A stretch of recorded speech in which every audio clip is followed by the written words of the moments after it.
Hi guys, this is gsnov.com and I'm here with the unboxing of the Realme 8.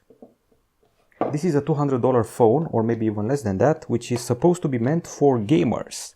It debuted recently, and it's the lighter version of the Realme 8 Pro. That one has a 108 megapixel camera, this one has a 64 megapixel camera, and it has this beautiful cyber style backside, which is supposed to imitate the current cyberpunk trend. Now, what we're dealing with here is the silver version. It catches the light in a nifty fashion, has the motto here, "Dare to Leap." It's a pretty light and slim phone.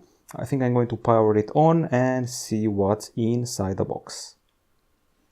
Okay, so let's get things going. Welcome to the Realme family. First of all, there's contact with the key used to access the slots. Then we have the manuals. All the info you need is right here. We have a quick guide and also an important information guide. Then the case, which is flexible and transparent. And the phone itself has a screen protection already applied on top of it. I don't know if you can see it. It's more clear around the selfie camera area. I've gone already to the process of setting up the device. There's no need to waste time with that. But let's continue the unboxing. So this one here is an USB-C to USB-A cable, which will connect to the PC or to this charger here, which is pretty hefty. It's a Dart charge technology unit. It has an USB-A port, and here you're promised to achieve 30-watt charging, which is actually not bad at all. Okay, next up we go to the device itself and talk about the design. It's pretty light and slim. At the same time, it's glossier than the Pro version. It catches the light in a very nifty fashion. It's made of plastic, of course. It comes in cyber silver and cyber black.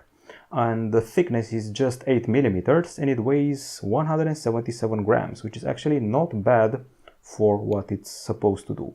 Now, the screen you're seeing here, which is pretty bright, is a 6.4-inch Super AMOLED, like the Pro one, with a resolution that's Full HD Plus and promises up to 1000 nits. Not bad. It also has always-on display support. If you go inside the phone, and we have this app here for that, you can see that it has a MediaTek Helio G95 CPU, 12 nanometer, octa-core. It's accompanied by either 4 or 6 gigs of RAM. We are lucky to have the 6 gigs of RAM and also 128 gigabytes of storage. There's also a version with 64, plus microSD. Now the battery we have available on this device is a 5000 mAh unit with 30 watt charging. And if you go to the bottom of the phone, you're going to see an audio jack, dual microphones, USB-C 2.0 and a singular speaker on the phone. For connectivity, there's Wi-Fi dual band happening here and also Bluetooth 5.1, GPS, AGPS, GLONASS, BDS, 4G, and that's about it. Now on the software front, we're running on Android 11 and it's got Realme UI 2.0 on top, a newer version compared to our recently tested Realme 7 Pro.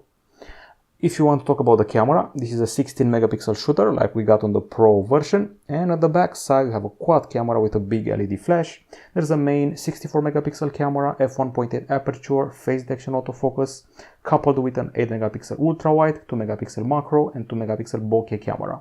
It shoots 4K video and it has a variety of other features, including a Starry Mode, which is able to capture the stars during the nighttime and the skyline in a beautiful fashion. So you can go here and you can find the Starry Mode, which it will probably come with an update from what I've heard.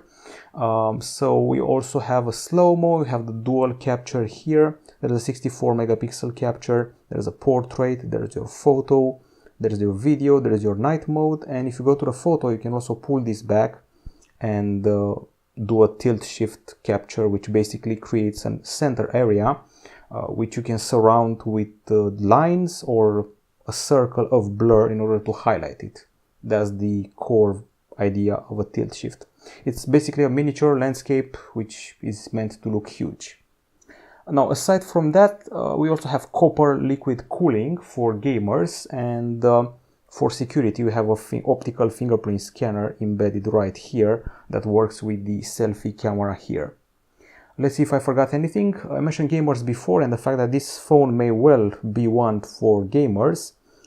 There's also this special gaming area which you can pull up. You have 3 modes: low, balanced and gamer mode. You can see here the CPU, GPU resources, and create profiles for your games and get rid of all bothersome features.